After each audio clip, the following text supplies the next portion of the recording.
నా పేరు శరణ్య. నేను 7వ తరగతి చదువుతున్నాను. ఈరోజు నేను గురువు యొక్క గొప్పతనాన్ని చెప్తున్నాను.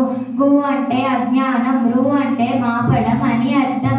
అజ్ఞానంధకారాన్ని పారద్రోలి విజ్ఞాన జ్యోతిని వెలిగించువారు గురువులు.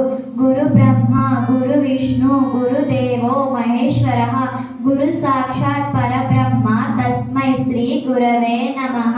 ప్రతిరోజు మనం ఈ శ్లోకాన్ని పఠిస్తే దాని అర్థం బ్రహ్మ విష్ణు మహేశ్వరుల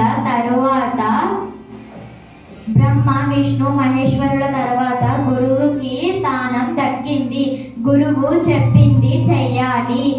తూచ తప్పకుండా పాటిస్తూ మార్గదర్శకుడుగా ఉండేవాడు శిష్యుడు గురువు బంధం.